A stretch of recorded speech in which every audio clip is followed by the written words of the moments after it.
क्या जीवन जो है एक पत्थर के ऊपर पड़ा हो, एक पेड़ के ऊपर पड़ा हो, एक गधे के ऊपर पड़ा हो और एक इंसान के ऊपर पड़ा हो, इनमें फर्क है या नहीं है?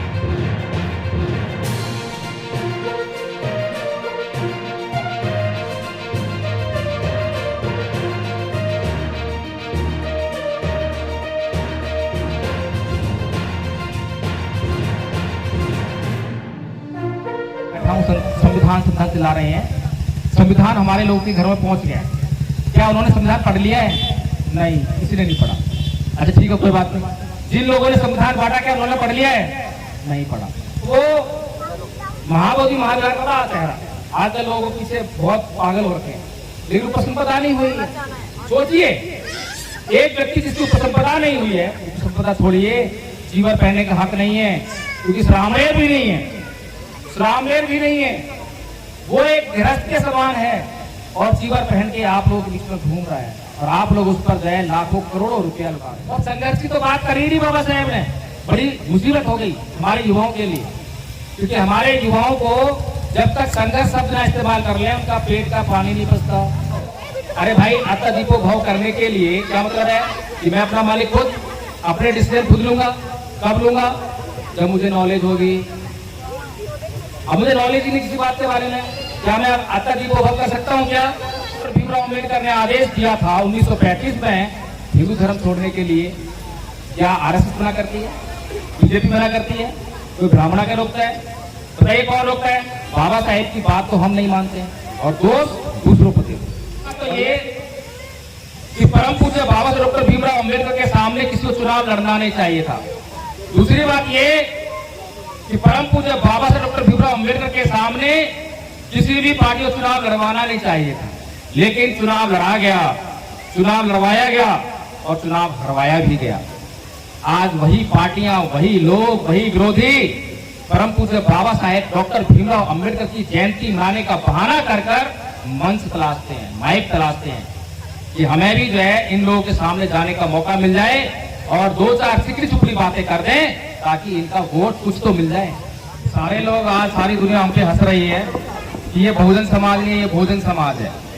ये किसी भी कार्यक्रम में आता है तो केवल भोजन के लिए आता है, भोजन के समय पर आता है। तो कम से कम बाबा साहेब का मिशन चलाने का आप लोग प्रयास कर रहे हैं, बाबा साहेब की जयंती मनाने का प्रयास कर रहे हैं, थोड़ी सी ईमानदारी दिखा दीजिए ताकि बाबा साहेब का मिशन भी पूरा हो जाए। जो त्याग, बलिदान, समर्पण परम पूज्य बाबा साहेब डॉक्टर भीमराव अम्बेडकर ने किया, वो आप लोग नहीं कर सकते, कभी सोच भी नहीं सकते, लेकिन उसका अंश तो कर सकते हैं। जो कर सकते हैं वो तो करना चाहिए। अगर जो कर सकते हैं वो भी नहीं करोगे तो फिर आपसे बड़ा बेईमान कोई नहीं। याद रखिए, जो छोटे बच्चे थे वो अच्छा परफॉर्मेंस करके गए हैं, उन्होंने अपनी योग्यता का पूरा परिचय दिया है, कोई कोर कसर नहीं छोड़ी है। लेकिन ये बड़े लोग हैं जो समझने का प्रयास नहीं करते और अभी यथार्थ बहुत कुछ बातें कहकर गए। उन्होंने ज्योतिबा फुले जी को महात्मा ज्योतिबा फुले कहा, जो कि मैं सहमत नहीं हूँ। उन्हें उस शब्द को बदल देना चाहिए। महात्मा शब्द हमारे विचार को मारने के लिए प्रयोग किया जाता है। महात्मा शब्द को अगर पीछे कोई नहीं बदल पाया तो हमें बदलने का प्रयास करना चाहिए और महामना शब्द का इस्तेमाल शुरू कर देना चाहिए। और बुद्ध के साथ में कभी भी महात्मा शब्द नहीं लगाना चाहिए, क्योंकि भगवान बुद्ध को महात्मा कहना किसी का षड्यंत्र है। और बाबा साहेब के मिशन के लोग अगर बाबा साहेब के दुश्मनों की बात को, उनके षड्यंत्र को नहीं पहचान पाते तो उन्हें अपने आप को बहुजन कहने का भी कोई हक नहीं है क्या? तो इसीलिए भगवान बुद्ध को कभी भी महात्मा कहने की गलती मत कर देना, क्योंकि भगवान बुद्ध ने उनके धम्म के जो 3 मूल तत्व हैं, दुख, अनंत और अनित्य, वो हमें समझना चाहिए। भगवान बुद्ध ने आत्मा का निरोध किया, ये बताया कि आत्मा जैसी कोई चीज किसी भी जीव के भीतर नहीं पाई जाती है। इसलिए जब उसका अच्छी तरह से निरोध हो गया है तो हम किसी भी शब्द का प्रयोग ना करें जो आत्मा से बना हो। इसलिए इस बात को ध्यान रखें। संचालक महोदय पूछ रहे थे कि कितनी देर बोलोगे? मैंने कहा 2 घंटा बोलूंगा। बोले नहीं, लोग जो है खाना खाना है, ये है। अच्छी बात है। बाबा साहेब ने जिन लोगों के लिए अपने जीवन का एक एक पल लगा दिया, क्या वो बाबा साहेब के विचार को सुनने के लिए 2 घंटे लगा सकते? 2 घंटा भूखा रह सकते? सही कह रहा हूँ, गलत कह रहा हूँ? रहना चाहिए। मैं जब दिल्ली से निकला तो जब 14 अप्रैल का कोई इतना शोर शराबा नहीं था, क्योंकि बहुत जल्दी निकले, 8 तारीख को निकले हैं दिल्ली से। हम 8 तारीख को निकले, कई जगह मीटिंग्स किए हैं, प्रोग्राम्स किए हैं, लोगों से मिले हैं, लोगों को ढूंढा है, रास्ते में जो मिल गए उनसे बात की, उनके नंबर लिए हैं, उनको जानकारियां दी हैं। और आज 15 अप्रैल को आज आपके यहाँ रायपुर में है, कल बिलासपुर में थे। जब मैं पूरे देश का माहौल अपनी आंखों से जगह जगह देख रहा था, सोशल मीडिया पर देख रहा था, तो मुझे लग रहा था कि ये समाज आजाद हो गया है। क्या ये बात ठीक है? ये समाज आजाद हो गया क्या? नहीं हुआ। अभी तो बम फूट रहे थे। दिवाली आती है तो उन्हीं को हम घर आते हैं, देखो पॉल्यूशन कर रहे हैं, और हम क्या कर रहे थे। मैं माफी चाहूंगा समिति से, क्योंकि मुझे यथार्थ ने एक संकेत दिया है कि महामना ज्योतिबा फुले ने कहा था कि सच को बोलना, और अब सच बोलना मेरी जिम्मेदारी है। और एक बात बता दूं मैं कि परम पूज्य बाबा साहब कहा करते थे कि कोई भी स्त्री अपनी इज्जत की कीमत के आधार पर किसी भी व्यक्ति के प्रति कृतज्ञ नहीं हो सकती। सही कहते थे, गलत कहते थे? इसीलिए समझ लेना कि मेरी भी मजबूरी है कि मैं अपने समाज के हितों की कीमत पर किसी व्यक्ति, किसी समिति, किसी विधायक के प्रति कृतज्ञ नहीं रहूंगा, क्योंकि मेरे लिए मेरे समाज के हित सबसे ऊपर है। और मेरे समाज के हितों को पूरा करने के लिए मुझे जो कुछ कहना होगा, जो कुछ करना होगा, मैं वो कहूंगा और वो करूंगा भी। इसीलिए मैं ये बात कह पाया संचालक महोदय से। कोई और होता तो बोलता कि मुझे 5 मिनट बोलना है बस, मैंने नहीं कहा। मैंने कहा 2 घंटे बोलना है, और जितने लोग होंगे उतने लोगों के लिए बोलूंगा। कोई नहीं भी होगा तो वीडियो रिकॉर्ड हो रहा है, एनबी न्यूज 24x7 पर कल या परसों लोड हो जाएगा, हजारों लाखों लोग देख लेंगे। कोई चिंता नहीं है कि खाली कुर्सियों के बीच में बोल रहा हूं या किसके लिए बीच बोल रहा हूं। मुझे इस माइक की कोई प्रॉब्लम नहीं है, मुझे मंच की कोई लालच नहीं है। मुझे मंच मिले, माइक मिले, मेरे सामने केवल एक ही प्रश्न चिन्ह है, जो प्रश्न चिन्ह परम पूज्य बाबा साहेब डॉक्टर भीमराव अम्बेडकर के सामने था। आपको याद होगा वडोदरा में जब परम पूज्य बाबा साहेब डॉक्टर भीमराव अम्बेडकर पूरे वडोदरा शहर में कहीं पर भी अपने लिए रहने के लिए एक कमरे का इंतजाम नहीं कर पाए, और फिर मुंबई वापस जाने के लिए रेलवे स्टेशन पर आए और फूट फूट कर रोने लगे। कितने लोगों को मालूम है ये बात? जरा एक बार हाथ ना करें।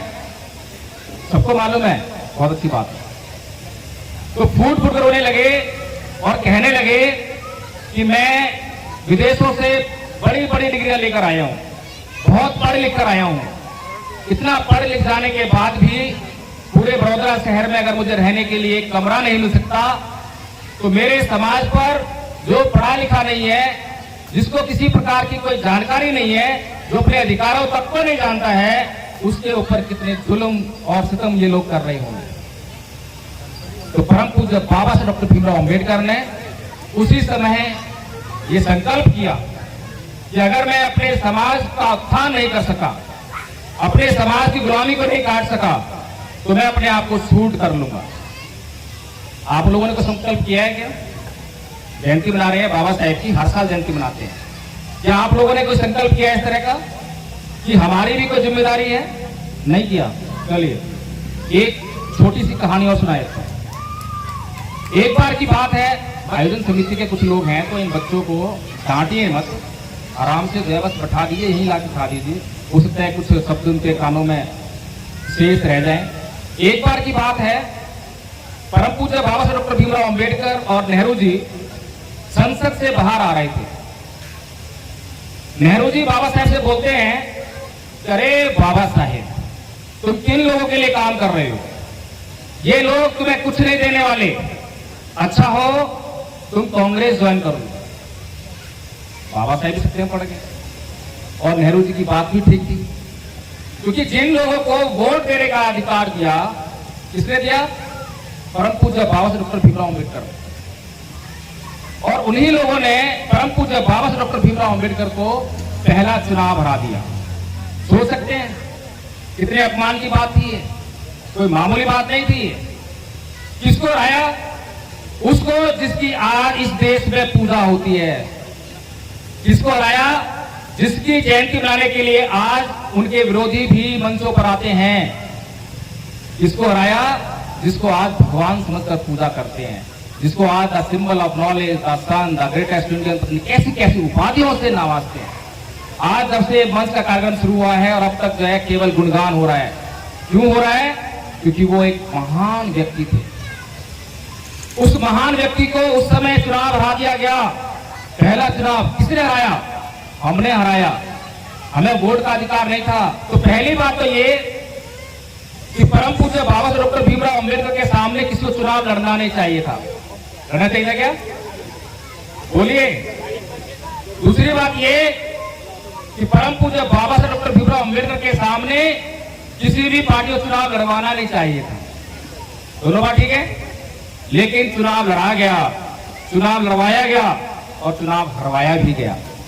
आज वही पार्टियां, वही लोग, वही विरोधी परम पूज्य बाबा साहेब डॉक्टर भीमराव अंबेडकर की जयंती मनाने का बहाना कर कर मंच तलाशते हैं, माइक तलाशते हैं कि हमें भी जो है इन लोगों के सामने जाने का मौका मिल जाए और दो चार सिकड़ी चुपड़ी बातें कर दें ताकि इनका वोट कुछ तो मिल जाए। सही बात है।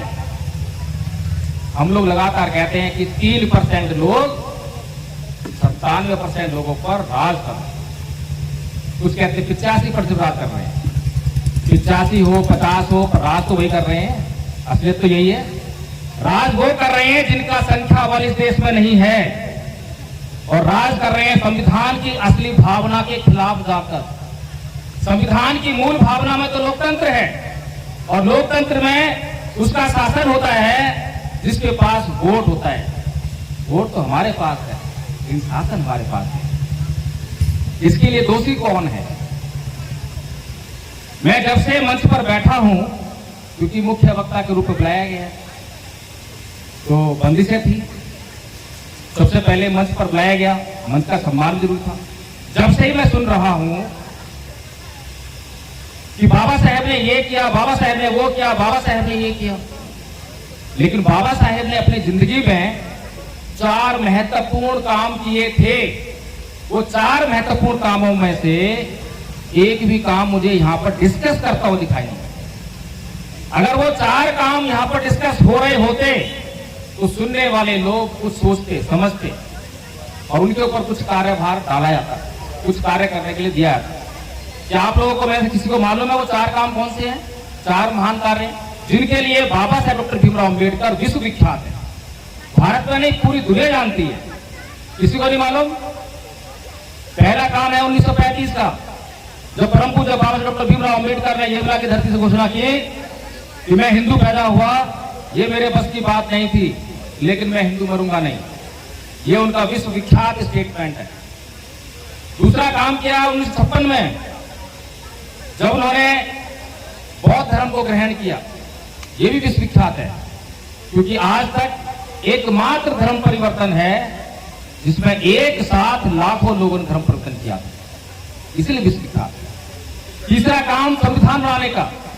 पूरी दुनिया के लोग जानते हैं कि भारत का संविधान परम पूज्य बाबा साहेब डॉक्टर भीमराव अम्बेडकर ने लिखा है। भारत के लोग नहीं जानते होंगे, बहुजन समाज के लोग भी नहीं जानते होंगे, लेकिन पूरी दुनिया जानती है। चौथा काम था हिंदू कोड बिल बनाकर भारत की प्रत्येक नारी को आजाद करना, चाहे वो किसी भी समाज की हो, चाहे वो ब्राह्मण समाज की हो, क्षत्रिय हो, वैश्य हो, हिंदू हो, मुस्लिम हो, सारी महिलाओं के लिए जो है हिंदू कोड बिल तैयार करके, ड्राफ्ट तैयार करके संसद के सामने पेश कर। उन्होंने तो उसको पारित नहीं किया, क्योंकि एक ही गले में हड्डी लग गई थी। संविधान एक सूत्र के द्वारा बनाया गया संविधान, क्योंकि भारत के लोगों को तो ये विधान है ही नहीं। अब उसको जो हिंदू कोड बिल है, नाम भी उसका हिंदू कोड बिल है, कैसे स्वीकार कर ले, इसीलिए उसको बाद में तोड़ कर अलग अलग भाग में जो है उसको पारित कराएगा। लेकिन सभी जानते हैं कि हिंदू कोड बिल परम पूज्य बाबा साहेब डॉक्टर भीमराव अंबेडकर ने इस देश की महिलाओं को मदद करने के लिए बनाया था। अब सवाल हमारे सामने ये है कि हम लोग बहुत मिशन की बातें करते हैं, आखिर बाबा साहेब का मिशन था क्या? आप में से किसी को मालूम है क्या? अगर मालूम हो तो एक बार हाथ खड़ा कर दीजिए, थोड़ा जल्दी करें ताकि आपका टाइम कम बच जाए। नहीं मालूम। बाबा साहेब का मिशन था समाज का उत्थान करना, ठीक कह रहा हूं? संकल्प क्या था? अगर मैं अपने समाज का उत्थान ना कर सका तो अपने आप को शूट कर लूंगा। और हमारा मिशन क्या है? हमारे समाज का मिशन क्या है? क्या हमारे समाज का मिशन भी यही है, समाज का उत्थान करना? क्या आप लोगों का है? और हम चलाते हैं मिशन, और मिशन क्यों नहीं पूरा हो रहा? मिशन तो इसलिए पूरा हो रहा ना, जब किसी ने संकल्प लिया कि मैं अगर अपने समाज का उत्थान नहीं कर सका तो अपने आप को शूट कर लूंगा, तो समाज का मिशन पूरा हुआ। हुआ या नहीं हुआ?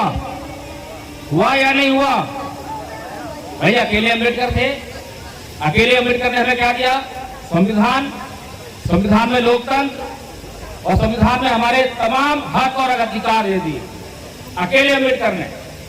और आज हमारे सामने लाखों करोड़ों लोग पढ़े लिखे हैं या नहीं है? जितने भी हमारे समाज के आईएएस आईपीएस हैं, सभी लोग पढ़े लिखे हैं, सारे जज पढ़े लिखे हैं, सारे विधायक सांसद पढ़े लिखे हैं, और ये सारे मिलकर आज क्या आवाज लगाते हैं? ऐसे ही मंचों पर आएंगे और सारे मिलकर आवाज लगाते हैं कि आज हमारा संविधान खतरे में है। सुनने में आता है? आज हमारा संविधान खतरे में है, आज हमारा लोकतंत्र खतरे में है, आज हमारे हक अधिकार खतरे में है। सवाल ये है कि आज अगर ये सब कुछ खतरे में है तो जिम्मेदार कौन? बताइए मुझे, जिम्मेदार कौन है? एक अकेला अम्बेडकर संविधान देता है, लोकतंत्र देता है, तमाम हक अधिकार देता है, और लाखों करोड़ों लोग जब पढ़े लिखे हो जाए समाज में तो आवाज आनी चाहिए कि हमारा सब कुछ सुरक्षित है, और आवाज आ रही है कि हमारा सब कुछ खतरे में है। इसका मतलब कि हमारे साथ बहुत बड़ी बेईमानी हो रही है, बहुत बड़ी बेईमानी हो रही है। वो बेईमानी कौन सी है? जब से मिशन मूवमेंट में लगे तो शर्म लिहाज छोड़ दिया है। काहे की शर्म? खाना भी चाहिए तो खाना बोल देते हैं, मांग लेते हैं, चाय चाहिए चाय मांग लेते हैं, शर्म नहीं करना। नहीं देंगे तो कोई बात नहीं, मिल जाएगी तो काम चल जाएगा, आगे बढ़ जाएगा। हमारी असली परेशानी बाहर नहीं है, लेकिन हमें ये समझाया जाता है, बताया जाता है, और ऐसे ही मंचों के माध्यम से बताया जाता है कि हमारी सभी परेशानियों का कारण आरएसएस है, सही है, मनुवादी है, ब्राह्मण है, ब्राह्मणवाद है, बीजेपी है, यही सब लोग हैं, ये सब लोग हैं।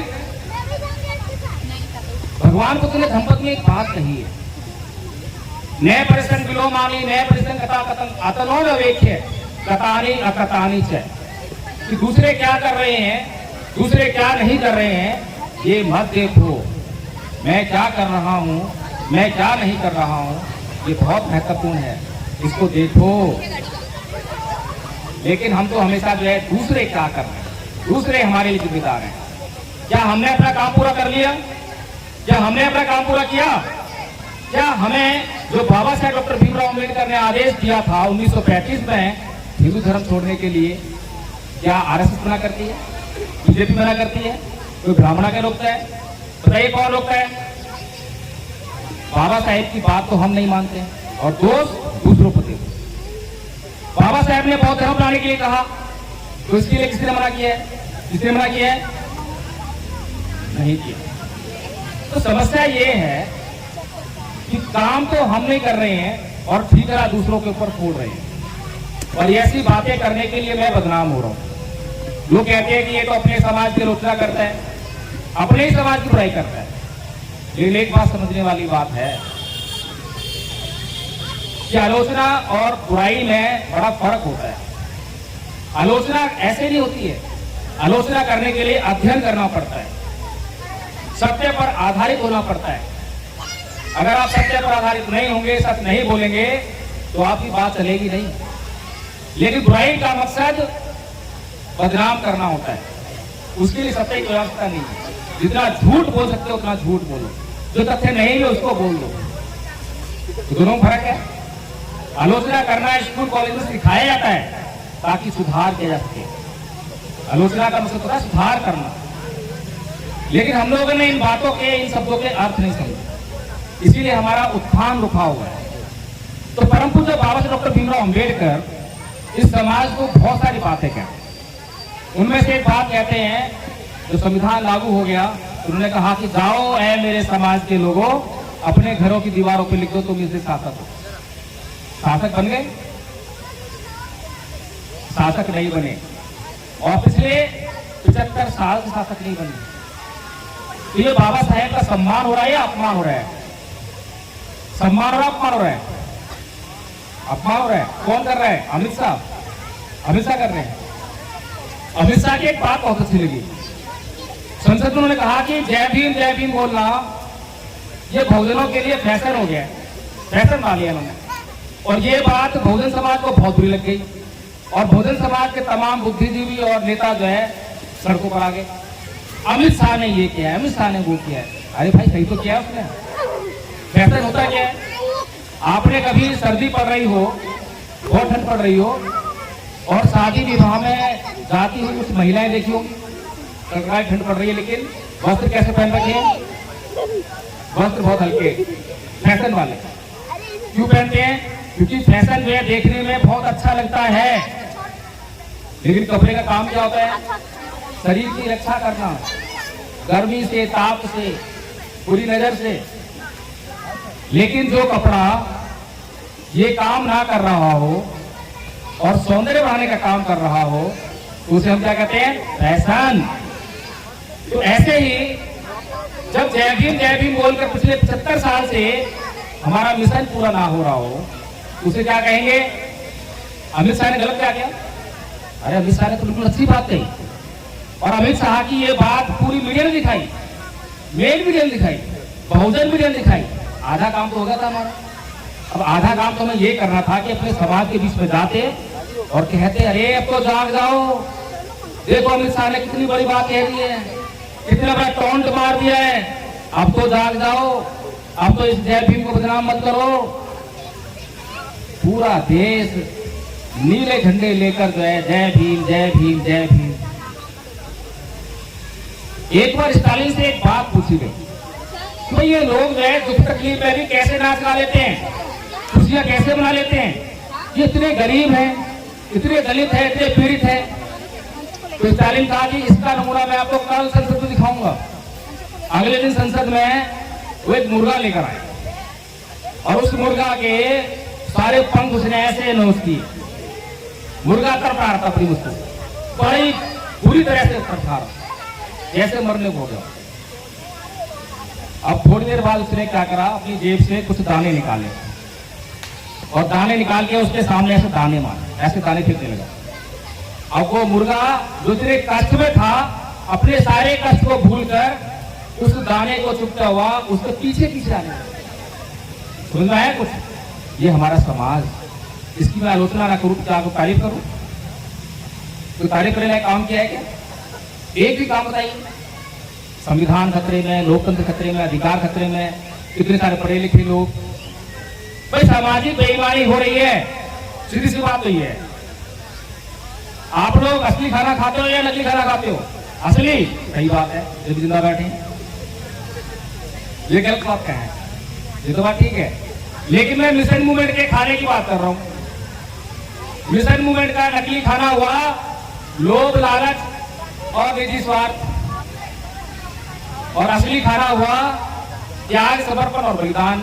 आप बताइए कौन सा खाना खाते हो? जिससे शरीर बनता है उसको असली खाते हो, जिससे ये बनता है वो नकली खाते हो। अरे जब जब हमारे बीच में कोई ऐसा असली खाना खाने वाला आया, तब तब हमारे समाज का उद्धार हुआ या नहीं हुआ? लेकिन उसको अपना सब कुछ त्यागना पड़ा, सब कुछ। क्या आरएसएस के पास कोई अम्बेडकर है?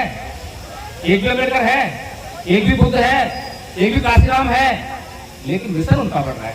चक्कर क्या है मालूम? चक्कर क्या है? नहीं मालूम। चक्कर ये है कि उनको एक अम्बेडकर की जरूरत नहीं है, उनको एक बुद्ध की जरूरत नहीं है, एक काशीराम जरूरत नहीं है। वो थोड़ा थोड़ा थोड़ा जो है 1000 लोग, 1000 लोग, 2000 लोग, 500 लोग इकट्ठा करते हैं, उनसे थोड़ा थोड़ा त्याग लेते हैं और थोड़ा थोड़ा करके कभी कांशीराम, कभी अम्बेडकर, कभी बुद्ध, ऐसा कर लेते हैं। एक आदमी के ऊपर सारा बर्डन डाल दोगे तो उसको तो बाबा साहब की तरह अपने बीवी, बच्चे, अपना जिंदगी का सुख, चैन सब कुछ लुटा कर आपको उद्धार करना पड़ेगा। और हम इतने निर्लज कि कोई शर्म लिहाज नहीं, तनिक भी नहीं है। थोड़े कड़वे शब्द बोल रहा हूं, मैंने पहले ही माफी मांग ली थी, लेकिन ये कड़वे शब्द अगर कड़वे लग जाएं, समस्या ये कि कड़वे शब्द कड़वे लग रहे हैं। अगर कड़वे शब्द कड़वे लग जाएं तो चेतना जागृत हो जाए, जाग जाए, और जाग कर जो है हम लोग जो है हमें क्या करना चाहिए उस पर काम करने चाहिए। काम मुश्किल नहीं है, मैं गारंटी से कह रहा हूं कि काम मुश्किल नहीं है। यह धम्पक संघ का बैनर लगा है, इसमें लिखा है सांस्कृतिक परिवर्तन कार्यक्रम। क्यों लिखा है? क्योंकि परम पूज्य बाबा साहब डॉक्टर भीमराव अंबेडकर ने इतिहास पढ़ा। हम भी इतिहास की बात कर रहे थे, बच्चे बड़ी बड़ी बातें करके गए इतिहास की। रोज इतिहास पढ़ते हैं, भोजन मीडिया पे रोज इतिहास दिखाया जाता है, पढ़ाया जाता है। हम इतिहास किस लिए पढ़ते हैं? हम इतिहास किस लिए पढ़ते हैं? नहीं मालूम? मजे लेने के लिए इतिहास पढ़ते हैं, मजे लेने के लिए, क्योंकि हमें इतिहास में इंटरेस्ट है और जिस चीज में इंटरेस्ट है उसमें मजा आता है, ये तो पढ़ते हैं। लेकिन इतिहास का काम क्या है? इतिहास सब्जेक्ट क्यों पढ़ाया जाता है? क्या मजे लेने पढ़ाया जाता है? बच्चों कुछ पता है बाबा साहब के बारे में आप लोगों को? अरे भाई, तुम्हारा कसूर नहीं है। तुम्हें गांधी जी के बारे में पता होगा, नेहरू जी के बारे में पता होगा, नरेंद्र मोदी जी के बारे में पता होगा, तुम्हें सबके बारे में पता होगा, लेकिन बाबा साहब के बारे में नहीं पता होगा, बुद्ध के बारे में नहीं पता होगा, क्योंकि तुम्हें जो है तुम्हारे स्कूल कॉलेज में जो पढ़ाया जाता है केवल वही पता होगा। अगर एक साल में 1 घंटा बैठ जाओगे तो तुम्हें समझ जाओगे कि तुम्हारी एजुकेशन जो है किस दिशा में होनी चाहिए। धम्पद में कहा है, नैतंग माता पिता का जरा आइए वापी से जात का सम्मा पड़े हितन चित्तम से ये सो नंत तो करे, कि जितनी भलाई आपके माता पिता नहीं कर सकते, उससे कहीं अधिक भलाई आपका सही दिशा में लगा हुआ चित्त करता है। समझिए, आपके अपने ऊपर बात है। अत्ता दीपो कहना आसान है, अत्ता दीपो भाव, अत्ता दीपो भाव। अरे भाई, अत्ता दीपो भाव करने के लिए क्या मतलब है कि मैं अपना मालिक खुद अपने डिसीजन खुद लूंगा। कब लूंगा? जब मुझे नॉलेज होगी। अब मुझे नॉलेज ही नहीं किसी बात के बारे में, क्या मैं अत्ता दीपो भाव कर सकता हूँ? क्या अपना मालिक बन सकता हूँ? मेरा निर्णय नहीं होगा, किसी और का निर्णय मानना पड़ेगा। इसीलिए अध्ययन करना पड़ेगा, मेहनत करना पड़ेगा। जब कहेंगे कि अत्ता दीपो भाव, इतना आसान नहीं है बाबा साहब का, और आसान भी है। ये तो डरना मत, कहीं सोचो कि बड़ा मुश्किल है, छोड़ दो। 10वीं क्लास में जब एग्जाम हुए बोर्ड के मेरे, तो लोगों ने कहा कि भाई 10वीं का एग्जाम तो पास करते ही नहीं है, होते ही नहीं है। मेरे टाइम की बात कर रहा हूँ, आज तो पास हुआ। तो जब मैंने ये सुना तो मैंने सरेंडर कर दिया, पढ़ा ही नहीं, छोड़ दिया। और मेरे मार्क्स आपको जानकर हैरानी होगी, केवल 40% मार्क्स हैं 10वीं में, केवल 40। तो कहने का मतलब ये है कि समाज अगर नकली खाना खाएगा मिशन मूवमेंट का, लोभ लालच और निजी स्वार्थ, यानी कि हम अंदर एक बाबा साहेब का कोटेशन लिखा है बाबा साहेब के नाम से, शिक्षित बनो, संगठित रहो, संघर्ष करो। और मैं भी बचपन से जब से पैदा हुआ हूँ, जब से होश संभाला, पढ़ना सीखा है, यही पढ़ते हैं हर कैलेंडर पे, हर बात पे। लेकिन एक बार सौभाग्य प्राप्त हुआ, वाम सेब के लोगों पर मैंने देखा, वहां पर 3 शब्द लिखे थे, एजुकेट, एजुकेट, ऑर्गेनाइज। क्योंकि बाबा साहब तो हिंदी में लिखते नहीं थे, वो तो अंग्रेजी में लिखते थे। तो अंग्रेजी में लिखा है एजुकेट, एजुकेट, ऑर्गेनाइज। मैंने जब उनका हिंदी में मतलब निकाला तो मेरा दिमाग खराब हो गया, ये क्या हो रहा है? बाबा साहब कुछ कह रहे हैं, ये कुछ सुन रहे हैं, वो कुछ करने के लिए कह रहे हैं, ये कर ही नहीं रहे हैं। अब मुझे बताइए कि क्या इन तीनों अंग्रेजी के शब्दों का मतलब हिंदी में वही है जो आप लोग कहते हैं? क्या एजुकेट का मतलब शिक्षित बनो होता है? क्या शिक्षित करो, देखो कितनी बढ़िया।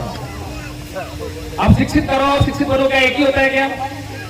क्या शिक्षित बनो और शिक्षित करो एक ही होता है? यही फर्क है। हमारे भीतर जो है निजी लोभ लालच कैसे आ गया, निजी स्वार्थ कैसे आ गया? इसीलिए आ गया क्योंकि दिशाएं गलत चल रही है। जाना है दिल्ली और रोड पकड़ लिया मैंने तमिलनाडु का, दिल्ली पहुंच पाऊं। तो जब हमने कहा कि शिक्षित बनो, तो हम शिक्षित बनने लगे। कैसे? समाज को लूट लूट कर, समाज से मांग मांग कर। अपने आप को शिक्षित कर लिया। इसलिए किया, नौकरी चाहिए, इसलिए किया। और नौकरी किसके लिए चाहिए? अपने लिए, अपने परिवार के लिए, समाज के लिए नहीं। अब बाबा साहब क्या कह रहे हैं? शिक्षित करो। जब शिक्षित करने की बात है तो कैसे करेंगे? कि तुम्हारे पास जो कुछ भी है उससे समाज को शिक्षित करने का प्रयास करो। तुम्हारे पास जमीन है तो जमीन दो, स्कूल खोलो, कोचिंग सेंटर खोलो। तुम्हारे पास शिक्षा है तो शिक्षा देकर करो। तुम्हारे पास पैसा है तो पैसा लगाकर करो। इस समाज को शिक्षित करो। बदल गया फर्क, पता लग गया हमारा मिशन पूरा क्यों नहीं हो रहा है। कोई भी आता है और हमें बेवकूफ चला जाता है, किसी को मिशन से मतलब नहीं है। बाबा साहब डॉक्टर भीमराव अम्बेडकर का एक और कोटेशन हमारे समाज के युवा बहुत लेकर घूमते हैं। वो कहते हैं कि बाबा साहब ने कहा है कि अत्याचार को करने वाले से ज्यादा बड़ा गुनहगार अत्याचार सहने वाला होता है। हमारे समाज के युवाओं के हाथों में लाठी, डंडे और ईंट आ गई और उन्होंने मतलब निकाल लिया कि बस करके काम करो, यही बाबा साहब ने कहा है। लेकिन बाबा साहब जिनकी शरण में गए, उन्होंने कहा कि ना ही वेरेन वेरानी समन्तिकाचनंग अवेरेन से समन्ति है धम्मोसनंतन। अब किसको सही माने, किसको गलत माने? कौन सही है, कौन गलत है? तो किसी को नहीं मालूम कि कौन सही है। बाबा साहब की बात माने या बुद्ध की बात माने? बाबा साहब की बात। और बुद्ध की बात? आप तो बुद्ध मंदिर में बैठे हो।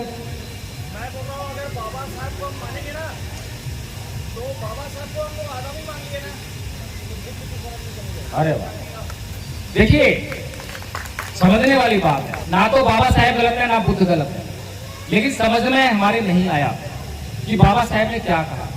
अब ये बताइए कि बाबा साहब के ऊपर बचपन से लेकर जब तक वो मरे तब तक अत्याचार हुआ या नहीं हुआ? हुआ। तो बताइए कि किसके खिलाफ उन्होंने ईंट खाई, किसके खिलाफ लाठी उठाई, किसके खिलाफ FIR दर्ज कराई, किससे मुआवजा मांगा? बताइए, किससे मांगा? तो फिर मतलब उन्होंने अत्याचार को सहन कर लिया? क्योंकि जो अगला शब्द बाबा साहब ने दिया एजिटेट, उसका हमने जो कर दिया कि संगठित रहो या संघर्ष करो, नहीं है। उसका मतलब है आंदोलित करो, आंदोलित करो। और आंदोलन का मतलब क्या है? यही सड़कें जाम करना और अपनी बातें बनवा लेना, यही है। उदाहरण देकर समझाऊंगा ताकि समझ में आ जाए। एक ही क्लास में दो बच्चे पढ़ाई कर रहे हैं और वो हिस्ट्री पढ़ रहे हैं, इतिहास पढ़ रहे हैं। मान लीजिए उनके सामने एक घटना का जिक्र होता है उस किताब में। घटना में लिखा है कि किसी जगह पर उस समाज के, दोनों बच्चे की समाज से, उस समाज के इतने घर जला दिए गए, इतने लोगों की हत्या कर दी गई, इतना नुकसान हुआ। तो एक विद्यार्थी, एक स्टूडेंट जो है वो सारी बातें ठीक ठीक पढ़कर सारी याद कर लेता है, जैसी लिखी है वैसी याद कर लेता है। और जब परीक्षा होती है, परीक्षा में सारी बातें वैसी की वैसी लिखकर आता है। हेलो। और उसके बाद उसको नौकरी मिलती है और उसका जीवन खुशहाली से गुजरता है। गुजर नहीं है, नौकरी मिलेगी तो पैसा आएगा, गरीबी हटेगी, बहुत बचेगी जिंदगी। लेकिन वहीं पर जब दूसरा बच्चा उसी घटना को पढ़ता है तो उसके तन बदन में आग लग जाती है, उसकी नींद उड़ जाती है। वो सोचने पर मजबूर होता है कि मेरे समाज के अत्याचार हुआ, कैसे हुआ, किसने किया, मैं क्या कर सकता हूं, मैं क्यों नहीं कर पा रहा हूं। अब बताइए आंदोलन कहां पर, आंदोलन कहां पर है? किस बच्चे का आंदोलन है? पहले वाले में, दूसरे वाले में? समझ में आ गया हम कहां पीछे हैं? क्योंकि एजुकेशन का मतलब क्या होता है? वो एजुकेट करना नहीं होगा अगर उस एजुकेशन से किसी के भीतर एजुकेशन ना हो। अगर चेतना का संचार ना कर सके वो शिक्षा किस बात की शिक्षा होगी? जो बात आपके समाज के प्रति आपको सचेत ना कर सके, आपके समाज के प्रति संवेदनाएं पैदा ना कर सके, उसको आप शिक्षा कैसे कर सकते हो? वो तो बस पेट पालने के साधन मात्र रह जाएगी। गलत तो नहीं कह रहा मैं, सही कह रहा हूं। तीसरी बात कही ऑर्गेनाइज और संघर्ष की तो बात करी नहीं बाबा साहब ने। बड़ी मुसीबत हो गई हमारे युवाओं के लिए, क्योंकि हमारे युवाओं को जब तक संघर्ष शब्द ना इस्तेमाल कर ले उनका पेट का पानी नहीं बचता, खाना हजम नहीं होता। संघर्ष करने की बड़ी आदत है। अब बाबा साहब ने संघर्ष क्यों नहीं कहा और ऑर्गेनाइज यानी समाज को संगठित करो क्यों कहा? ये समझने वाली बात। संघर्ष क्यों होता है? अब उदाहरण देकर समझाऊंगा ताकि अच्छी तरह समझ में आ जाए। अब मान लीजिए मैं आपके यहाँ शहर आया हूँ, रायपुर आया हूँ, अब यहाँ से वापस मुझे दिल्ली जाना है, गाड़ी से आया हूँ, तो मैंने गाड़ी उठाई और चल दी और रास्ते में पंचर हो गया। क्या आप लोग मेरे पीछे पीछे आएंगे? एडवोकेट जयभी प्रकाश तुम संघर्ष करो, आगे पंचर वाला बैठा हुआ है, जाके पंचर लगवाओ, कहोगे? आगे जाके मेरा पेट्रोल खत्म हो जाएगा, फिर पीछे आओगे, एडवोकेट जयभी प्रकाश संघर्ष करो, हम तुम्हारे साथ हैं, आगे पेट्रोल पंप है, भरवा लो, ऐसे कहोगे? अरे भाई, जब दिल्ली मुझे जाना है तो मैंने लक्ष्य तैयार कर दिया है कि मुझे दिल्ली पहुंचना है और रोड मैंने जो है तय कर लिया है, तो उस पर जितनी भी दुख मुसीबतें आएंगी कोई कहने नहीं आएगा। अगर मुझे वहां पहुंचना है तो संघर्ष मुझे करना ही पड़ेगा, इसलिए कहने की जरूरत नहीं होती है। इसीलिए बाबा साहेब बुद्धिमान है, बाबा साहेब इस युग के सबसे बड़े विद्वान है, हमें नहीं भूलना चाहिए। बाबा साहेब की एक एक बात, एक एक शब्द बड़ा कीमती है और बाबा साहेब की बातों की कीमत नहीं समझते हैं और समझते नहीं है, समझाते नहीं है, इसीलिए हमारा मिशन पूरा नहीं है। तो अब असली बात आ जाए, मिशन कैसे पूरा होगा? चलिए, बाबा साहेब ने 1935 में घोषणा करके बताई मैंने अभी। अगर हमारे समाज ने उस समय तो बात समझी नहीं, आज सोशल मीडिया है, अगर सोशल मीडिया के माध्यम से आज मान लीजिए कि अगले 1 महीने में, मान लेते कि 1 महीने बाद हमारे समाज के लोगों ने हिंदू धर्म छोड़ दिया तो क्या होगा? क्या होगा बताइए, क्या होगा? नहीं मालूम? अरे भाई, हिंदू धर्म अल्पसंख्यक हो जाएगा। अच्छा, आज हमारे समाज पर अत्याचार कौन कर रहा है? अत्याचार कौन कर रहे हैं? अत्याचार मनुवादी कर रहे हैं, आरएसएस कर रही है, बीजेपी कर रही है, ब्राह्मणवादी कर रही है, ये कर रहे हैं। अब ठीक है, उनको अत्याचार करने का साहस कहां से मिल रहा है? आपके ऊपर अत्याचार हुआ, रिपोर्ट लिखाने गए, पुलिस वालों ने भगा दिया, ऐसे होता है। रिपोर्ट लिखी भी गई, न्यायालय में गए, वहां प्रेशर बनाया, कॉम्प्रोमाइज कर ले, कॉम्प्रोमाइज करा दिया। कॉम्प्रोमाइज नहीं भी करा तो जज वो बैठा हुआ है, वो आपको न्याय नहीं देगा। ऐसा होता ही होता। ये सारी ताकत कहां से आ रही है? कौन दे रहा है ताकत? हाँ, ये सारी ताकत सत्ता से आ रही है और सत्ता हम लोग दे रहे हैं। और सत्ता हम लोग क्यों दे रहे हैं? क्योंकि अभी तक हमने बाबा साहेब की बात नहीं मानी है। अभी तक हमने बाबा साहेब की उस बात को मान लिया होता तो क्या बांस और क्या बांसुरी, ना रहेगा बांस ना बजेगी बांसुरी। पर तुम्हें तो बांसुरी बजाने का पड़ गई ना, है? जब जब कोई छिटेगा पिटेगा चिल्लाएगा हाय रे बड़ा, हाय रे बड़ा, और सोशल मीडिया जाएगी हमारे समाज के ऊपर अत्याचार हुआ, फिर उसके बाद लोग आ जाएंगे, नेता लोग आ जाएंगे, हम नहीं छोड़ेंगे, एफआईआर दर्ज करो, इसको मुआवजा दो, इसको नौकरी दो। अरे बड़ी अच्छी बात है भाई, बहुत अच्छी बात है। लेकिन सोचो, एक और कहानी सुनाए तो, एक हमारे समाज का आदमी, उसके ऊपर जो है ठाकुर साहब ने जो है गाली गलौज कर दी जाति का नाम लेकर, जाति का अत्याचार हो गया, उसको कहां सहन होने वाली है? तुरंत थाने गया और थाने जाएगा तो एफआईआर लिखी जाएगी, लिख गई। अब एफआईआर लिखते प्रोविजन तो ये है कि जेल जाएगा, तो जेल भी चलेंगे ठाकुर साहब। अब जेल हमेशा के तो रहेंगे नहीं, कभी छूट के भी आएंगे। जब छूट के आए तो वो सीधे गए मिठाई वाले की दुकान पर, 1 किलो मिठाई ली, फिर गए फूल वाले की दुकान पर, 1 किलो का हार लिया, और फिर जिसने एफआईआर लिखवाई थी उसके घर पर गए और उसे फूलों का हार बनाया और उसको 1 किलो मिठाई का डब्बा दिया कि महाराज बड़ा उपकार किया आपने, मेरी आंखें खोल दी, मैं जातिवादी अत्याचार कर रहा था, मुझे पता ही नहीं था, आज से मैं जातिवादी अत्याचार नहीं करूंगा। कहानी कैसी लगी? अच्छी है? कहानी सही है गलत है? नहीं समझ आई कहानी? समझ आई?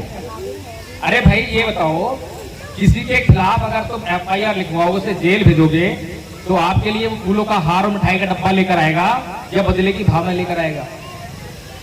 अब समझ में आ गई है? क्योंकि हमारे महापुरुषों को तो मूर्ख हमने बना के रखी है, उनको पागल बनाने का काम हम कर रहे हैं। क्योंकि बाबा साहेब की एक एक बात जो उन्होंने कही वो पूरा नहीं हो रही है, और जो उनके विरोधी हैं वो लगातार उनका मखौल उड़ा रहे हैं। अरे आया बाबा साहेब, समाज को जो सत्ता में लाएगा, हम देखें कैसे हम देखें क्या सकता है। अरे हमें तो पता है ना इस सवाल क्या चाहिए। इसको मंदिर चाहिए, इसको मूर्ति चाहिए। अब जब समाज को मंदिर चाहिए, मूर्ति चाहिए, और मंदिर और मूर्ति में ही उसको रस आता है, जय भीम बोले में रस आता है, और ये समाज जो है मंदिर मूर्तियों को ही वो सम्मान समझता है, तो जिसको चुनाव लड़ना है वो तो आके मंच पे कहेगा कि ये मूर्ति लगाने का काम मैं करूंगा। अब मूर्ति लगाने से अगर वोट मिलता है तो उन्हें क्या फर्क पड़ता है, सोचिए। लेकिन हमारे समाज के ऊपर जो अत्याचार हो रहा है उसके लिए जो हम लोग काम करते हैं, कि आंदोलन करते हैं। और सोचने वाली बात यह है, अभी इंद्र मेघवाल की घटना हुई थी जयपुर में, उसमें राजस्थान में, है ना। तो वहां पर क्या हुआ, हमारे समाज के लोगों ने आंदोलन किया। आंदोलन किस बात के लिए था, इसको एक नौकरी दो, इसके घर में एक नौकरी दो, इसको मुआवजा दो। अब सरकार के लिए मुश्किल काम है क्या, कहीं पर कोई अत्याचार हो गया तो दे दी एक नौकरी, कर दिया मुआवजा, भाई क्या न्याय हो गया। अरे भाई हजारों घटनाएं रोज घट रही हैं, उसमें से एक आधी रिपोर्ट होती है, और एक आधी रिपोर्ट होती है उसमें से एक आध पर आंदोलन होता है, और जिस पर आंदोलन होता है सरकार मुआवजा दे देती है। काम आसान है सरकार के लिए, काम आसान है। ये तो हमारे नेताओं को सोचना चाहिए कि परम पूज्य बाबा साहब डॉक्टर भीमराव अम्बेडकर ने इस समाज के ऊपर अत्याचार और शोषण रोकने के लिए क्या कहा, क्या करा, क्या वो हमें समझ में आया। बताइए बाबा साहब ने क्या किया था अत्याचार शोषण रोकने के लिए, बताइए क्या किया था।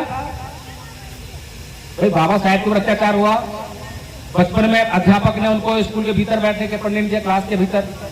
नाई ने बाल नहीं काटे, चपरासी ने पानी नहीं पिलाया, चपरासी ने फाइल फेंक कर मारी, गाड़ी वाले ने गाड़ी में नहीं बैठने दिया। अत्याचार तो होता है। तो बाबा साहब ने क्या करा था, कोई आंदोलन किया, सड़कें जाम करी, मुआवजा मांगा, एफआईआर कराई, नहीं, क्या करा था। अरे भाई बाबा साहब ने अध्ययन किया, उन धर्मग्रंथों का अध्ययन किया, उनके पीछे जांच की, ये हो क्या रहा है, कि मेरे ऊपर अत्याचार ये अध्यापक क्यों कर रहा है, नाई क्यों कर रहा है, गाड़ी वाला क्यों कर रहा है। जब उन्होंने अध्ययन करा तो उन्हें पता चला कि ये अध्यापक, ये गाड़ी वाला, इसका कोई दोष ही नहीं, इसका दोष छोड़ना है। अब नीम का पेड़ खड़ा हुआ है, पत्तों को हम सोच के जो है सोच रहे पत्तों का दोष है करवाए, जड़ कहां पर है। अगर जड़ होगी तो नीम उगेगा, सीधी सी बात है, और जड़ को पोषण मिलता रहेगा तो उगता रहेगा, तो नीम से कड़वे पत्ते ही मिलेंगे। तो ऐसे ही बाबा साहब ने जब अध्ययन कर लिया तो ये जान लिया कि ये लोग अत्याचार नहीं कर रहे, इन लोगों को कोई आदेश कर रहा है, और यह आदेश इनके धर्म ग्रंथों से मिल रहा है, ये तो मजबूर हैं, इसीलिए उनके खिलाफ कुछ नहीं करा। क्या करा, धर्म परिवर्तन। तो हमारे नेताओं को क्या करना चाहिए, हमारे बुद्धिजीवी को क्या करना चाहिए। आज जिन्हें आप बुद्धिजीवी समझते हो, आज जिन्हें आप नेता समझते हो, मुझे बताइए उनमें से कितने बौद्ध हैं। समझ में आ रहा है, आपके साथ कितने बड़े पैमाने पर बेईमानी हो रही है। और आज तो आपके साथ बेईमानी एक और हो रही है, 4 लोग बड़े बेईमान हैं। अगर मेरी बात समझ में आए तो सावधान हो जाना। पहला है सामाजिक बेईमान बौद्ध भिक्षु। हर कोई जो चीवर पहन ले बौद्ध भिक्षु नहीं होता है। समाज में 99% भिक्षु जो नकली हैं। अभी हमने महाबोधि महाविहार का आंदोलन करा, क्या मांग रहे थे, हमें हमारा विहार वापस करो। मैंने वहां प्रश्न किया, ये बड़े बड़े नेता प्रश्न करा, आकाश लामा और जैसे लोग हैं, सबसे पूछा मैंने, भाई ये बताओ कि तुम ये जो मांग कर रहे हो, अगर सरकार तुम्हारी मांग को मान ले तो वो किसको विहार देगी, किसको देगी। भाई सरकार के पास तो अपने बहुत भिक्षु है या नहीं है, नकली भिक्षु है ना, और तुम्हारे पास कोई भिक्षु संघ नहीं है, उसके पास तो भिक्षु संघ भी है। अगर एक बार ये महाबोधि महाविहार अगर उसने अपने ही भिक्षु संघ को दे दिया, तो अभी तो बीटीएफ ये कह रहा है कि हिंदू बौद्ध नहीं है, बौद्ध हिंदू नहीं है, कह रहा है ना। अभी तो आप जो इस मुद्दे को इंटरनेशनल लेवल पे उठा रहे हो, लेकिन अगर एक बार ये काम हो गया तो उसके बाद आपकी बात, आपका ये मुद्दा हमेशा हमेशा के लिए खत्म हो जाएगा, बुझा जाएगा। इंटरनेशनल लेवल पे क्या कहोगे, वहां तो पता नहीं लोगों को कि यहाँ पर कौन अम्बेडकरवादी, कौन नकली भिक्षु, कौन असली भिक्षु। सोचिए गलत प्रश्न था क्या मेरा, प्रश्न गलत है क्या। पूरे देश में बता दीजिए कोई बौद्ध भिक्षु संघ है क्या, नहीं। इसीलिए मैंने कहा कि सावधान रहिए, पहला किससे, सामाजिक बेईमान बौद्ध भिक्षु से बाबा साहेब भी परेशान थे। 13 अक्टूबर 1956 को साफ साफ कह रहे थे भंते चंद्रमणि से, भंते जी मुझे जो है बुद्धं शरणं गच्छामि बोलूंगा, धम्मं शरणं गच्छामि बोलूंगा, लेकिन मुझे संघं शरणं गच्छामि करने के लिए मत बोलना। बड़ी मुश्किल से भंते चंद्रमणि ने उनको समझाया कि बाबा साहेब आप तक जो यार धम्म पहुंचा है इन्हीं बौद्ध भिक्षुओं की बदौलत पहुंचा है, इन्होंने सजो रखा है। इसीलिए संघ ये नहीं है जिसको आप कह रहे हैं, संघ वो है जो आप तक इस धम्म को लेकर आया है। इसलिए उस संघ की तरफ ले जाइए, उस संघ का पुनर्निर्माण करने के लिए आप संघ संगठन कीजिए। तो बाबा साहेब तीनों शरण गए, तभी धर्म प्रचलन कंप्लीट हुआ। तो इसीलिए हमें सावधान होना होगा। अगर हमें कोई रिसीवर में दिखाई दे तो सबसे पहला प्रश्न उपसंपदा हुई है क्या, क्योंकि विनय का पालन करना पड़ेगा। अभी एक और नौटंकी बात घूम रहा है, मैं साफ साफ बोल रहा हूँ, पूरे देश के लोगों को, पूरे देश के बौद्धों को जानकारी नहीं है कि बौद्ध भिक्षु किसे कहें, बौद्ध क्या होता है, अबौद्ध क्या होता है। और हमारे दुश्मनों का काम आसान कर रखा है, दिन रात चिल्लाते दुश्मन दुश्मन, लेकिन दुश्मन क्या है, दोस्त क्या है, पता ही नहीं। तो वो महाबोधि महावीर का चेहरा आजकल लोगों के पीछे बहुत पागल हो रखे हैं, लेकिन उपसंपदा नहीं हुई है। सोचिए एक व्यक्ति जिसकी उपसंपदा नहीं हुई है, उपसंपदा छोड़िए, चीवर पहनने का हक नहीं है, क्योंकि श्रामलेर भी नहीं है, श्रामलेर भी नहीं है, वो एक गृहस्थ के समान है और चीवर पहन के आप लोगों के बीच में घूम रहा है और आप लोग उस पर गए लाखों करोड़ों रुपया लगा रहे, समझ रहे हो। दूसरा है सामाजिक बेईमान बुद्धिजीवी, सामाजिक बेईमान बुद्धिजीवी। बुद्धिजीवी का काम क्या होता है, बुद्धिजीवी हम किसे मानते हैं, जो डॉक्टर हो जाए, वकील हो जाए, जज बन जाए, IAS IPS, मंत्री संतरी है, सांसद विधायक, इन्हीं को कहते हैं हम लोग बुद्धिजीवी। लेकिन मैं ये समझता हूं कि हमें इस परिभाषा को बदल देना चाहिए। बुद्धिजीवी वो होता है जो अपने वर्तमान समाज के समस्याओं के प्रति संवेदनशील होता है, अपने समाज की समस्याओं को जानता है, दूरदृष्टा होता है और दिन रात अपने समाज की समस्याओं पर काम करता है, उनका समाधान समाज को देता है। अब बताइए आपके जो बुद्धिजीवी हैं आपको समाधान दे रहे हैं या धमकियां दे रहे हैं? धमकियां दे रहे हैं कि सब कुछ खतरे में है, मुझे वोट दो, मैं कांग्रेस से लड़ूंगा, यहाँ से जीत नहीं पाऊंगा, मैं बीजेपी से लड़ूंगा, मैं उससे लड़ूंगा, धमकियां दे रहे हैं। आज तो ये लोग कह रहे हैं कि मैं कांग्रेस में जाऊंगा तो जीत जाऊंगा। आज ये हालात किसने पैदा किए? हमें भी लगता है कि हाँ भाई हमारे समाज जो पार्टी है वो तो जिता नहीं पाएगी, इसीलिए कांग्रेस वो जिता सकती है। ये हालात किसकी देन है? क्या उस बुद्धिजीवी ने समाज के भीतर जाकर ये बातें करी, बाबा साहेब का मिशन समझाया, त्याग बलिदान समझाया, सामाजिक ईमानदारी पैदा की? अगर नहीं की तो आप उसे बुद्धिजीवी कैसे मान रहे हैं? और जिसको आप बुद्धिजीवी कह रहे हैं वो आज आपके ही बदौलत, क्योंकि यूट्यूब पर आप ही देखते हो उसको, आप ही शेयर करके ये हमारी बात कर, ये जय भीम बोल रहे हैं।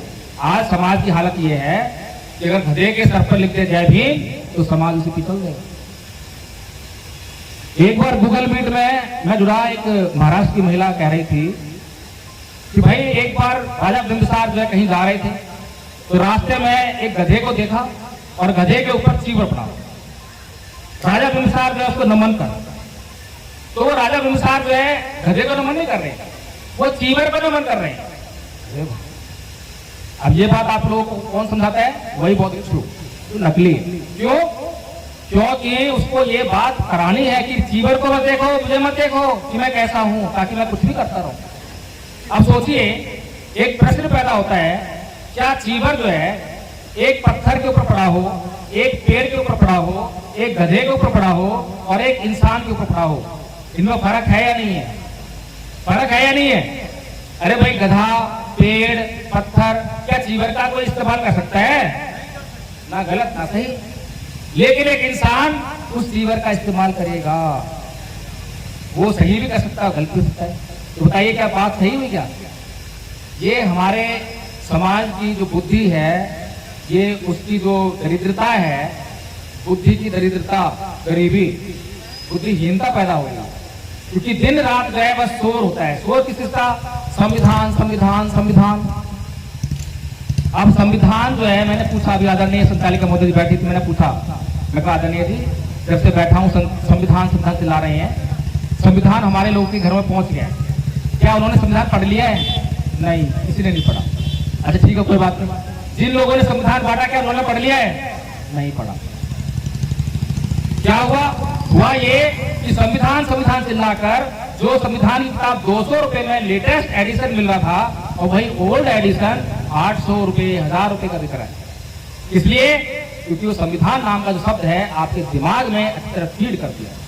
बिजनेस तो बहुत हुआ, लेकिन क्या वास्तव में संविधान हमारी सभी समस्याओं का हल है? क्या बाबा साहब ने ऐसा कहा था? क्योंकि बाबा साहब ने संविधान को 1950 में लागू कराया था, और उसके 6 साल बाद बौद्ध धर्म को ग्रहण किया था, और बौद्ध बनने के बाद बाबा साहब ने कहा था कि मेरे समाज की सभी समस्याओं का एकमात्र हल जो है बौद्ध धर्म है। ये सुना है किसने सुना? क्यों कहा था? क्योंकि संविधान और संविधान के द्वारा बनाए गए कानून वो पेन किलर का काम करते हैं। अगर आपको दर्द होता है तो पेन किलर लेते हैं और काम पे चलते रहते हैं, और बार बार दर्द हो और बार बार पेन किलर लें तो क्या करोगे आप उसका? फिर एक दिन ऐसा दर्द होगा आपसे वो पेन किलर खाने से भी बंद नहीं होगा, फिर डॉक्टर के पास जाएंगे और डॉक्टर को बोलेंगे मेरा ये दर्द बंद नहीं हो रहा। डॉक्टर क्या करेगा? जांच उठाएगा, और जांच भी कहेगा भाई अब ये दर्द कभी बंद नहीं होगा क्योंकि ये बीमारी लाइलाज हो गई। समझ रहे? तो ऐसे ही हमने संविधान और संविधान के द्वारा बनाए गए कानून SC ST एक्ट जैसे कानूनों का शोषण कर दिया, दोहन किया है। वो इंस्टेंट रिलीफ के लिए हमें दिए थे। जब ठाकुर साहब बहुत आपदाई हो जाएं, जब हमारे पास कोई और समाधान ना हो, तब इसका इस्तेमाल कर लेना। आज तो जो सरकार भी आज डाटा देती है कि 90% से ज्यादा केसेस कॉम्प्रोमाइज हो रहे हैं, ये कानूनी गलत है। सोचिए, हम सोचते नहीं है। इसीलिए परम पूज्य बाबा साहब डॉक्टर भीमराव अम्बेडकर जानते थे, और संविधान सभा में उनसे पूछा गया कि भाई ये बताओ ये संविधान कैसा बनाया तुमने? उन्होंने बोला कि भाई ये संविधान जो है अपने आप में कुछ नहीं है, तो जिन हाथों में जाएगा उनके दिमाग में क्या है ये उस पर डिपेंड करेगा। अगर उनकी नीयत अच्छी हुई तो संविधान बहुत अच्छा साबित होगा, और अगर उनकी नीयत खराब हुई तो संविधान बहुत खराब साबित होगा। तो संविधान हमारी समस्याओं का हल नहीं हो सकता, सभी समस्याओं का हल इंस्टेंट रिलीफ। लेकिन बुद्ध का धर्म जो है हमारी सभी समस्याओं का परमानेंट सॉल्यूशन है, स्थायी समाधान है। अभी तक ये बात जो है हमारे समाज का बहुत विकसित जिसकी जिम्मेदारी थी वो नहीं बता पाया। सोचिए कितनी दरिद्रता है। एक कहानी सुनाता हूँ कि हमारे लिए धम्म कितना इम्पोर्टेंट है, और हम किस प्रकार से जो है अपने दुश्मन को बड़ी आसानी से समाप्त कर सकते हैं। दुश्मन कहाँ है? हम बाहर सोचते हैं। एक बार भगवान बुद्ध ध्यान कर रहे थे, तो उनके पास एक आदमी आया, बोलता है कि भगवान बुद्ध कितना अच्छा हो, सारी पृथ्वी पर अगर चमड़ा बिछा दिया जाए किसी को कांटा नहीं चुभेगा। बड़ा दयावान व्यक्ति था, किसी को कांटा चुभा होगा, उसने उसका दर्द महसूस किया, इसीलिए भगवान बुद्ध के पास आ गया। भगवान बुद्ध आपके पास बहुत सारे भिक्षु हैं, उनको काम पे लगाया जाए, सारी पृथ्वी चमड़ा बिछा दिया जाए। बड़ा अच्छा व्यक्ति। भगवान बुद्ध उससे बोले यार तुम बात तो सही कह रहे हो, तुम्हारे अंदर पीड़ा है, दया है, लेकिन ऐसा क्यों ना करें कि सारी पृथ्वी पर अगर कपड़ा बिछाएंगे कहां से लाएंगे, कैसे बिछाएंगे? अच्छा हो कि उसमें से टुकड़ा काट लेते हैं और 2 चमड़े के जूते बना लेते हैं, उन्हें पहनकर पूरी पृथ्वी पर कहीं भी घूमना, कहीं कांटा नहीं चुभेगा। कैसी बात है? आसान है या मुश्किल है?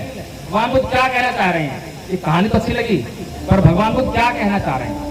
भगवान बुद्ध कह रहे हैं ये संसार दुष्शील प्राणियों से भरा पड़ा है, जहां देखो वहीं पे लड़ने झगड़ने वाले हैं, गाली गलौज करने वाले हैं, तुम किस किस से बचते फिरोगे? समझ में आ रही कहानी? इसीलिए अच्छा हो तुम शीलवान बन जाओ। जहां पर दुष्ट लोग भी होंगे, अगर तुम शीलवान होगे, धैर्यवान होगे, सहनशील होगे, तो तुम्हारा वहां पर कुछ खतरा नहीं है, तुम्हारा वो कुछ नहीं बिगाड़ पाएंगे। लेकिन अगर तुम शीलवान नहीं हुए, तुम खुद गाली गलौज करने वाले हुए, तुम खुद झगड़ा करने वाले हुए, तो जहां पर झगड़ा करने वाले नहीं होंगे, गाली गलौज करने वाले नहीं होंगे, वहां पर भी तुम झगड़ा कराओगे। समझ रहे हैं? धम्म, ये धम्म हमें समझ में नहीं आया ना अब तक, ये समझाया नहीं गया। एक और कहानी सुनाता हूं, उसके बाद समाप्त करते हैं। एक बार की बात है, हम दोनों हस्बैंड वाइफ, मैडम बैठी हैं, और हमारे एक मित्र हैं दिल्ली पुलिस में जॉब करते हैं, वो दोनों हस्बैंड वाइफ। हम हर रोज एक पार्क में सुबह सुबह जाया करते थे, मॉर्निंग वॉक किया करते थे, और मॉर्निंग वॉक के बाद आधा घंटा करीब जो है धम्मपद की गाथा याद करते। एक गाथा उनको याद करा रहे थे, अकोछी मंग अवधि मंग अजिली मंग अहासी में ये चैतंग उपनयंती वीरंग के संग संग। उसने मुझे मारा, उसने मुझे लूटा, उसने मुझे जीत लिया, जो ऐसा आपके मन में बनाए रखता है, उनका वैर कभी शांत नहीं है। ये गाथा उनको अच्छी तरह याद हो गई। एक दिन उनकी मैडम का फोन आया कि प्रकाश जी जल्दी घर आ जाइए। क्या हुआ? कि 3 दिन से बोलचाल नहीं है। बड़ी गंभीर समस्या है। हम दोनों जो उनके घर पर गए, और जैसे ही हम घर पे गए तो साहब ड्यूटी से घर आए, तो मैडम उनके लिए पानी लेकर आई। तो बोलते हैं कि अगर ये लोग घर पे ना आए होते तो ये पानी का गिलास तेरे मुंह पर देके मारता। सोचिए, मैं भी शक्ति में रह गया, क्या बोल रहे हैं, ये बहुत है ये। मैंने उनसे केवल इतना पूछा कि आदरणीय जी ये बताइए कि हम हर रोज एक गाथा याद करते हैं, उसका मतलब क्या है? इतना पूछना था बस। उनके चेहरे पर मुस्कान आ गई, हंस पड़े, तुरंत वो पानी का गिलास लिया, पानी पी लिया। 3 दिन का जो झगड़ा था एक क्षण में समाप्त हो, एक क्षण में हंसी खुशी सामान्य हो गए। सोचिए, खुद का धन दवा है या नहीं है? दवा है या नहीं है? दवा है, लेकिन इस दवा का इस्तेमाल तो बहुतों ने नहीं किया। और जब हम कोई दवा का इस्तेमाल करते हैं और दवा फायदा करती है तो कोई कंपनी आकर हमें प्रचार का पैसा नहीं देती है, हम खुद ही भाग भाग कर प्रचार करते हैं, ये दवाई खा लेना, इससे तुम्हारे रिलीफ हो जाएगा। तो जब हम खुद के धर्म की दवा का इस्तेमाल करेंगे, खुद घर में सुख शांति आएगी, घर का कलेश मिट जाएगा, तो क्या हिंदू, क्या मुसलमान, क्या ईसाई, पूरे संसार में जरूरत है इस बात की।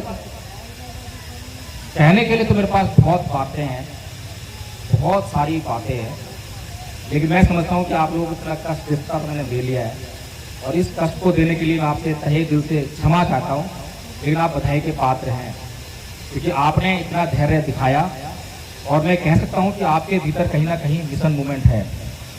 और अगर आप ये चाहते हैं कि बाबा साहेब का मिशन पूरा हो तो बहुत आसान काम है, बहुत आसान काम, हमें ज़्यादा मुश्किल नहीं है। क्योंकि कोई भी बच्चा अंधविश्वासी बनता है, पाखंडी बनता है, अंधश्रद्धालु बनता है, तो वो स्कूल कॉलेज लाके बनता है। क्योंकि आज हमारे स्कूलों कॉलेजों में साइंटिफिक टेम्परामेंट नहीं दिया जाता। तो जहाँ पर बच्चे का चित्त का निर्माण जो है अंधविश्वास में, पाखंड में हो रहा है, तो सीधा सफा यही है, हमें स्कूल चाहिए, हमें अपने स्कूल चाहिए जहाँ पर हम ये शिक्षाएं दें, जहाँ पर बच्चों को बचपन से ही हम तैयार करें। इतना आसान काम है। भारत को बुद्धमय करना बाबा साहेब का सपना था, बाबा साहेब का सपना पूरा करना बड़ा आसान था, मुझे कोई मुश्किल नहीं लगी। इस समाज के पास बहुत पैसा है, बहुत पैसा है या नहीं है? एक दिन में करोड़ों अरबों रुपये खर्च कर दिया है इसी भूखे नंगे समाज में, लेकिन बाबा साहेब के इस सच्चे मिशन पर कितने पैसे खर्च किए? इसीलिए हम पर संघ आप लोगों के लिए एक कोर्स लेकर आया है, भारत को बौद्धमय करने के लिए। प्रत्येक बौद्ध को, अभी मैं कुछ लोग पूछूं भाई आप बौद्ध हो तो हाथ खड़े हो जाएंगे, लेकिन पूछूं बौद्ध धर्म क्या है तो क्या बोलेंगे? अंधविश्वास को नहीं मानना, पाखंड को नहीं मानना, अंधश्रद्धा को नहीं मानना, साइंटिफिक टेम्परामेंट, विज्ञान को मानना, यही बौद्ध धर्म है। ऐसा ही है ना?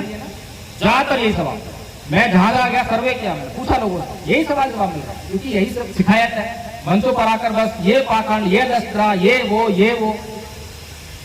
लेकिन धर्म क्या है वो समझ नहीं आया। इसीलिए हमने सोचा कि बौद्ध बनने के लिए एक पैरामीटर रखना चाहिए। तो पैरामीटर लग जाएगा तो हम पहचान लेंगे कि ये बौद्ध है या नहीं।